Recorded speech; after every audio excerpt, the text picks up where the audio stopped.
Hi, I'm Zihara, and this is 12 Moon Study Group, where I explore witchcraft, the occult, and esoteric studies. Have you ever thought about incorporating pop culture references into your practice? In this series, I will be exploring different pop culture media that one can use in their practice or spiritual philosophy. Starting with The Matrix. The basic premise is that The Matrix isn't just a movie, it's a documentary about consciousness. The argument is that we are living in a construct. We're living in a kind of dream world. It's a construct of our own making.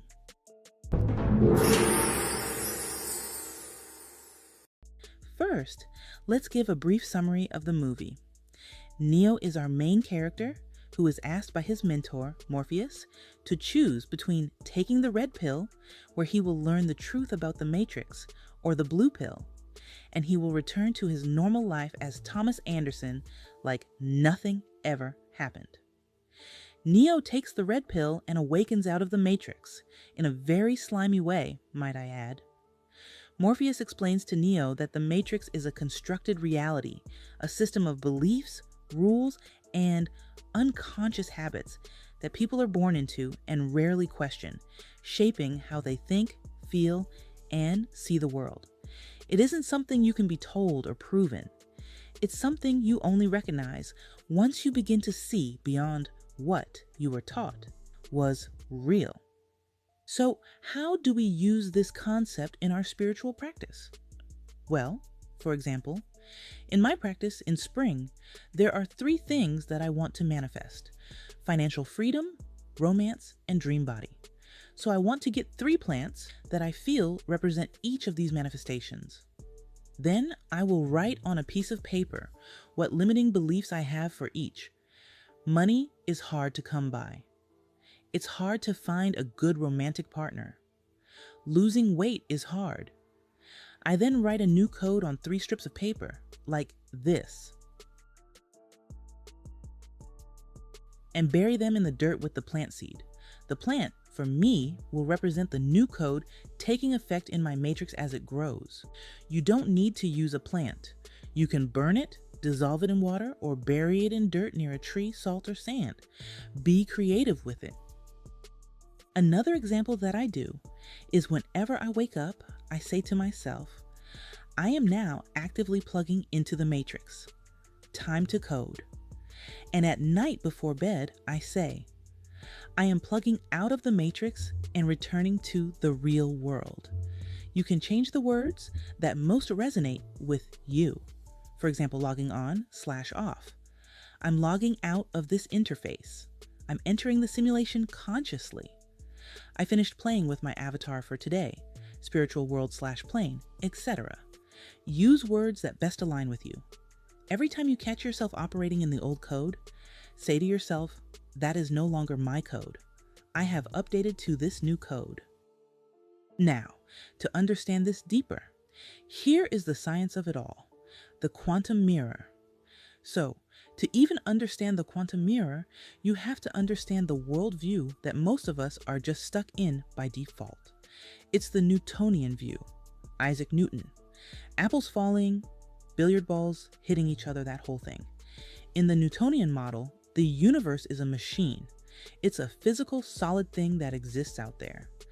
The laws of physics, gravity, cause and effect, they act upon you. You're sort of a victim of circumstance.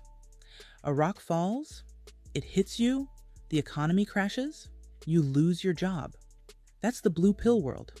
It feels solid. It feels objective, and it feels like you have very little control. But the quantum view lines up perfectly with ancient wisdom. Like Hermeticism, it flips that whole idea on its head. It suggests the universe is a mirror, a holographic matrix. The idea that the universe has no will of its own. It doesn't want anything. Think about it like this. You're standing in front of your bathroom mirror. You're having a terrible day. You're frowning. Can you force your reflection to smile? No, obviously not. You have to smile first. You have to change the source before the reflection can change. The universe works the exact same way. It's just a neutral feedback loop. It reflects your consciousness right back at you. The universe is just matching your frequency. This connects right back to the ancient Hermetic idea: as above, so below. The world isn't happening to you. It's happening from you. You're the projector, not the screen.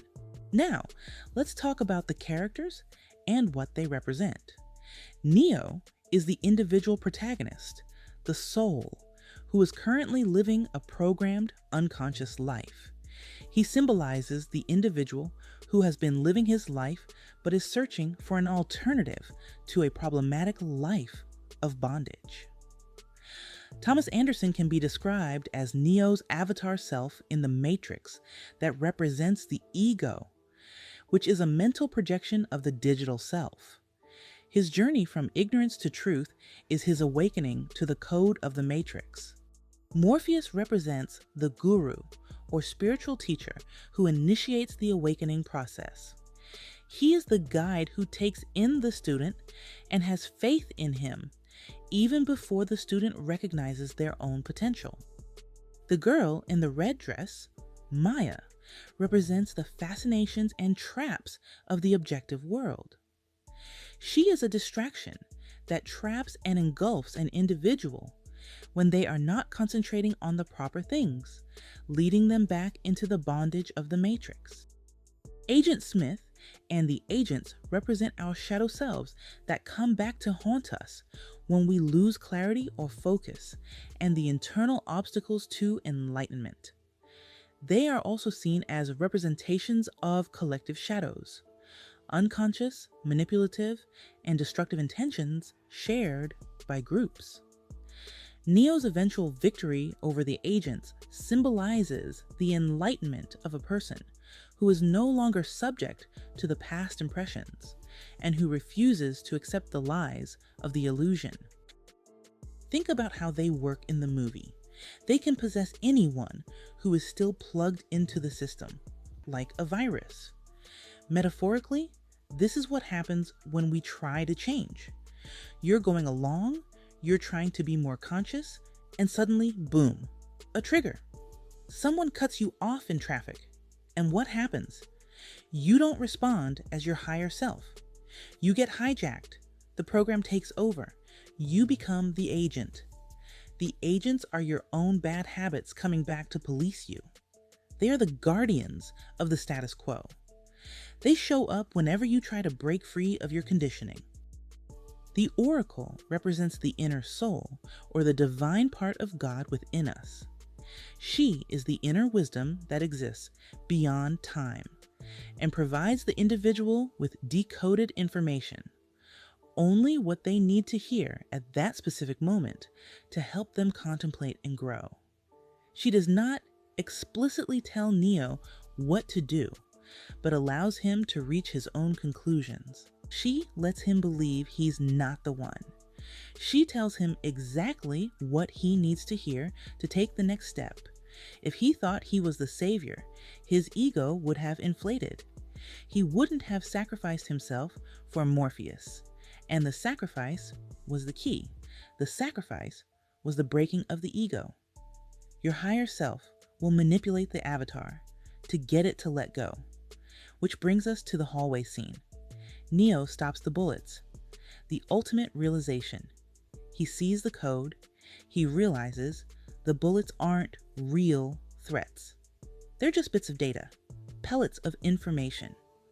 And think about the bullets in your life. An insult, a rejection, a rude email. We react to them physically. Our heart races. We treat them like real threats. But Neo just says no. He realizes they're just information. And because he's no longer identified with the avatar, the body that can get shot, he can refuse the data. So how do we stop the bullets on a Tuesday? You don't fight the Matrix. Fighting it implies it's real. You have to transcend it through awareness. And what does that look like practically? It starts with creating the gap. Between stimulus and response, there's a space. In that space is your freedom. Pausing for just 1 second and asking, is this reaction necessary? Is this thought even true? Or is this mine? Or is it a program?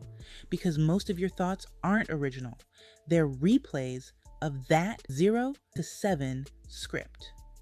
By questioning them, you start to dismantle the program. You become the observer.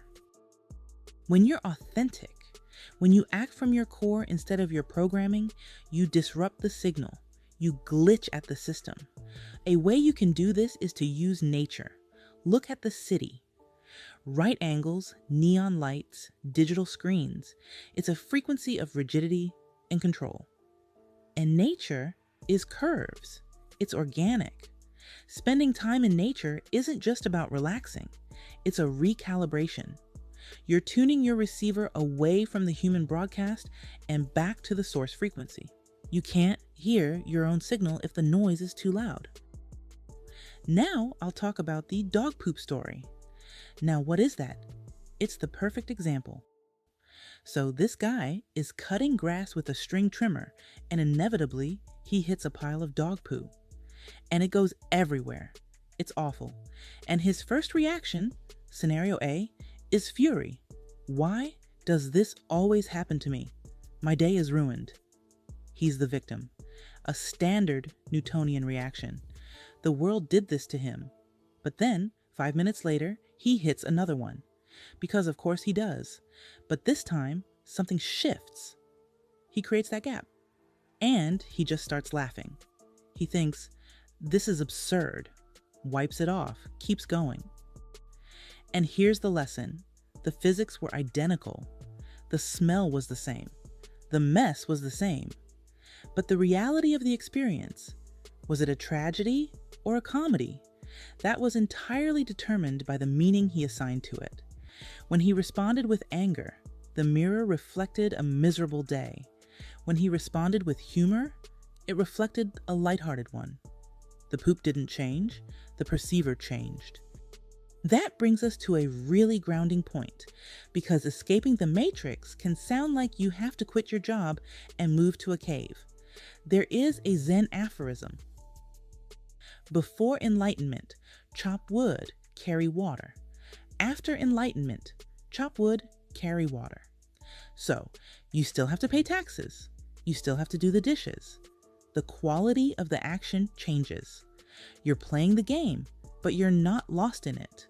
You're in the world, but not of it. Whenever Agent Smith takes over, change the code, change the genre. I have 6 genre examples for whenever a negative trigger may occur that you can shift your mindset to the experience.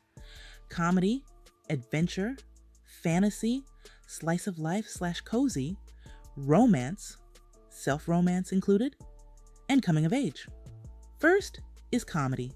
Mistakes are punchlines. Awkward moments are character development.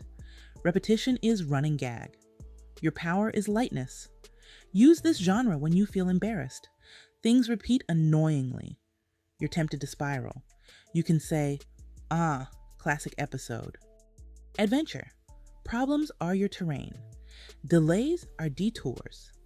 Fear is the threshold guardian. Your power is in curiosity. Use this genre when things feel uncertain. You're in transition. You don't know the outcome yet. You can say, of course this is happening. I left the village. Fantasy. Encounters are omens. Objects are talismans. Emotions are magic systems. Your power is making meaning of everything. Use this genre when you want depth. You're feeling spiritual. You want to feel enchanted, not rushed. You can say, what is this teaching me in disguise? Slice of life / cozy. Mundane is sacred. Routine is rhythm. Small joys are the point. Your power is in presence. Use this genre when you're tired. You need gentleness. You want peace in your nervous system. You can say, this moment is enough. Romance, including self-romance. You are the beloved protagonist. Preparation is the foreplay for life. Waiting is the slow burn. Your power is the receptivity. Use this genre when you feel lonely. You're craving beauty. You want softness without weakness. You can say, the scene is being set for me. Coming of age. Confusion is the growth phase. Comparison is irrelevant. Identity is unfolding. Your power is your permission. Use this genre when you feel behind. You're redefining yourself. Old roles don't fit anymore. You can say, this is the chapter where I learn.